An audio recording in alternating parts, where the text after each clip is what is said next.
There are several different ways to view Muhammad. Muslims, of course, believe that he was a prophet of God. Among those of us who reject Muhammad, there are some who claim that Muhammad knew that he was deceiving people. They believe that he was an impostor who manipulated people into serving him. I happen to believe, along with many others, that Muhammad sincerely believed that he was a prophet. The general criterion I use here is the same whether I'm evaluating Christianity or Islam or any other worldview. It's that if a person is willing to die for what he's saying, he probably believes it. In other words, liars make poor martyrs. There are lots of liars in this world. If you put a gun to someone's head over a lie, they're generally going to admit that it's a lie.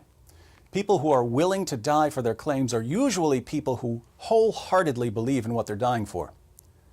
Based on the number of battles Muhammad was in and the various dangers he faced, I believe that he really thought he was a prophet.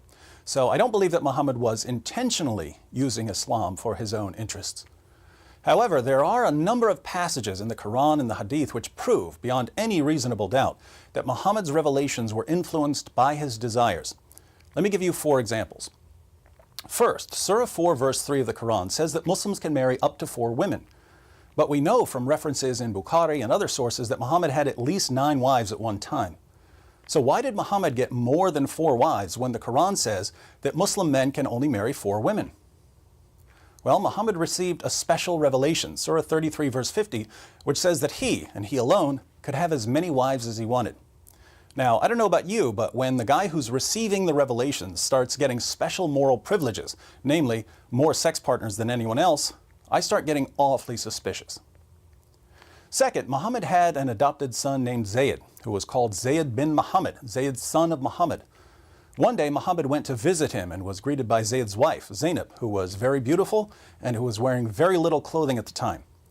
When Muhammad saw her, he supposedly received some sort of revelation telling him that he was going to marry her, even though she was already married to his adopted son, and Muhammad walked away praising Allah. Zayd found out that Muhammad was attracted to his wife. He divorced her so that Muhammad could marry her. Muhammad was worried about what people might think if he married Zainab, but then he began receiving revelations to justify the marriage. This is when he received Surah 33 verse 37 of the Quran, which says that it's okay to marry the divorced wives of your adopted sons. I've never met a person who struggles with this problem. I've never met someone who struggles with whether he should marry the divorced wife of his own adopted son. So this verse has no purpose other than justifying what Muhammad did. Third, Muhammad's wife Hafsa once came home early and caught Muhammad in her bed with another woman, his slave girl Mary the Copt. Seeking to avoid further conflict, Muhammad promised that he would stop having sex with his slave girl. But a little later, Muhammad started having sex with Mary again. How did he justify his sexual relationship with Mary when he had taken an oath to stop having sex with her? Well, he received a revelation, Surah 66 verses 1 through 2 of the Quran, where Allah says, "O Prophet, why do you forbid yourself that which Allah has made lawful for you? You seek to please your wives, and Allah is forgiving, merciful. Allah indeed has sanctioned for you the expiation of your oaths, and Allah is your protector, and He is the knowing, the wise."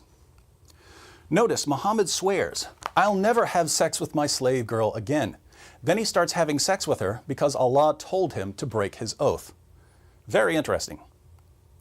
Fourth, one of Muhammad's wives was a woman named Sauda.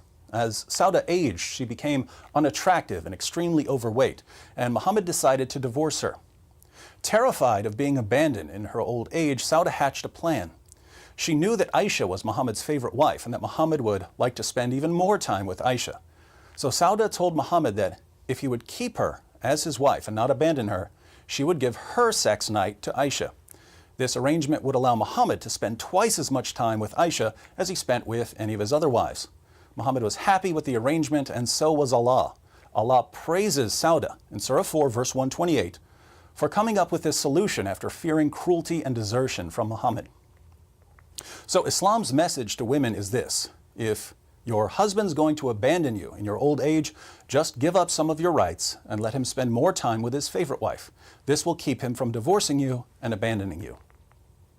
Over and over again, Muhammad's revelations are just too convenient. The Quran is supposed to exist eternally in heaven, and yet parts of it have more to do with satisfying Muhammad's desires than with guiding humanity. Even Muhammad's wife Aisha noticed this. In Sahih al-Bukhari, Muhammad receives one of his morally convenient revelations, and Aisha says to him, I feel that your Lord hastens in fulfilling your wishes and desires. So I personally believe that Muhammad was sincerely convinced that he was a prophet, but the evidence is clear that his desires influenced the revelations he was receiving.